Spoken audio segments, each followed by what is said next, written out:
Dyson, founder and director of the St. Louis Center for Play Therapy Training. We provide affordable continuing education hours for mental health professionals to learn more about play therapy and, most importantly, work toward earning their credential as a registered play therapist.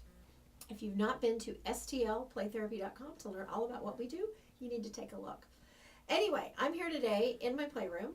I would like to share a little tip with you of something that I've been using with the children on my caseload who have experienced the death of someone significant to them, a parent, a sibling, a friend, someone close to them.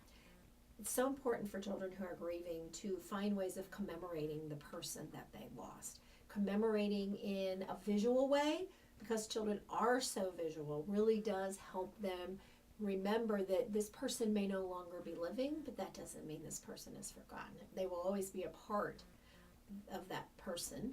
That person will always be a part of who they are. So here's a way that I have found that helps children commemorate that person that they lost.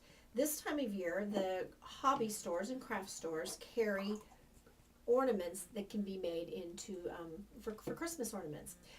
Even if you have a child who is perhaps does not celebrate Christmas, this could certainly be something, just an ornament that they could use any time of the year. And I have found that children who create these don't just use them to hang on the Christmas tree. They hang them in a place where they can see them all year long.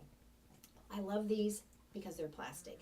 I think I got this at Michael's, and it comes apart, so it's easy to put some items inside of it and then close it up. As you can see, I did with this one.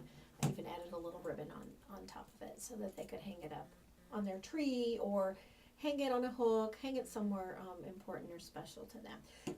Quite often when children have lost someone close to them, they may see that person as having gone on to heaven or to another existence, another place. We certainly need to be mindful and respectful of faith and cultural beliefs with the children and the families that we work with. So depending on their belief system, we would want to tailor this technique. It's a very important point. But let's say we have a child who believes in heaven and that their loved one has gone on to heaven and is now an angel and is one of their guardian angels.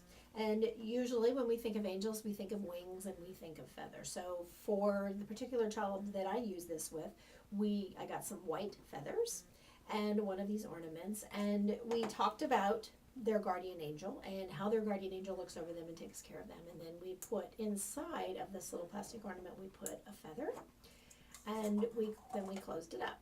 We could also put inside, if they had a little picture of that person or a picture of themselves with that person, perhaps another little item, an object, a token, something. They could even draw a picture, write words down, a poem, anything like that that's significant to them, that connects them to that person. They could also put inside of that. And then we could tie it up with a little ribbon or to make a little loop or a bow, and then it would be something that they could decide where they wanted to hang it. But a great way for them to commemorate that person and remember that person. Everybody in the whole family could create one. It could sort of become a little ritual of, if they use it every year, let's say, to hang up on a Christmas tree, could become a part of their family Christmas ritual of hanging it up and commemorating and remembering the person that they lost. So it's visual. It helps the child feel that connection to that person that they lost. And so if you have children that you work with that you think could benefit from creating something like this, I certainly encourage you to do so. And have their input, have different supplies available that they can create it with. Maybe the whole family could create it together as well.